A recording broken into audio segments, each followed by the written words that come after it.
సూర్యాపేట జిల్లా హుజూర్ నగర్లో బీజేపీ నేత ఈటల రాజేంద్ర ఆధ్వర్యంలో సమావేశం నిర్వహించారు.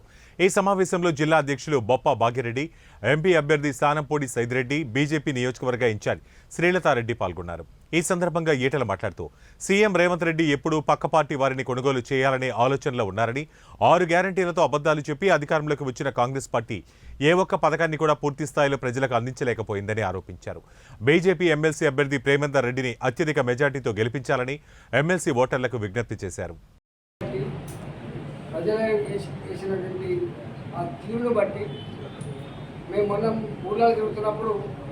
అన్న మీకు మేము ఓటు వేసిన మీకు మేమే ఆశ్చర్యపోతాం. నల్లగొండ లాంటి ప్రాంతంలో కూడా మీకు ఓటు చేసిన మీకు వెళ్తానని చెప్పే మాట వింటేనే అప్పుడపడిపోతాను. నాకు తెలిసి 10-12 సీట్లకు తగ్గకుండా ఇవాళ గెలుస్తానని చెప్పి అనుకుంటాం.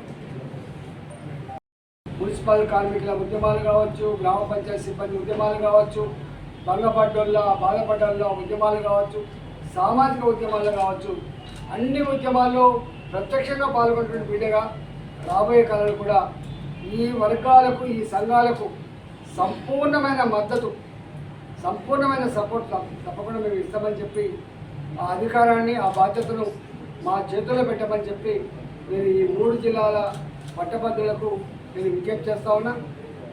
వీళ్ళకు బాగా అలవాటైపోయింది అన్నాడు బీఆర్ఎస్ పార్టీకి, ఇవాళ కాంగ్రెస్ పార్టీ అక్రమంగా సంపాదించిన డబ్బు సంచులతో మన ఆత్మగౌరవాన్ని వెలగట్టే ప్రయత్నం చేస్తున్నారు. మనకు దావతులు ఇచ్చి మభ్యపెట్టే ప్రయత్నం చేస్తున్నారు. ఈ దావతులకు, ఈ ప్రలోభాలకు, ఈ పర్చేజ్కి తెలంగాణలో చెల్లుబాటు కాదని వీళ్ళకు చెల్లమనిపించేటువంటి గొప్ప తీర్పులు ఇవ్వాలని చెప్పి నేను పట్టభద్రులు వినమ్రంగా విజ్ఞప్తి చేస్తాను చెప్పుకుంటాను.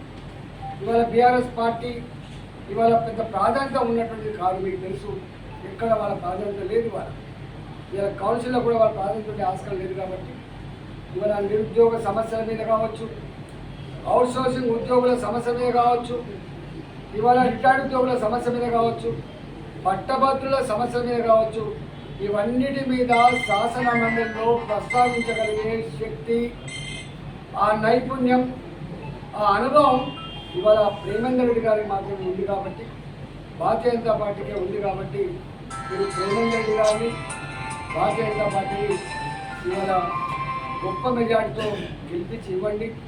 నాలాంటి ఉద్యమం మీద కూడా మీకు తెలిసి 22 సంవత్సరాలుగా ఎక్కడ ఎవరు టెంట్ వేసినా, ఆశా వర్కర్ టెంట్ వేసినా, సెకండ్ ఏఎన్ఎం సమస్య కోసం ఉద్యమం చేసిన, ఆర్టీసీ కార్మికులు ఆక్రోశించిన, ఇవాళ గ్రామ కార్యదర్శులు సమ్మె చేసి ఇవాళ నరకం అనుభవించిన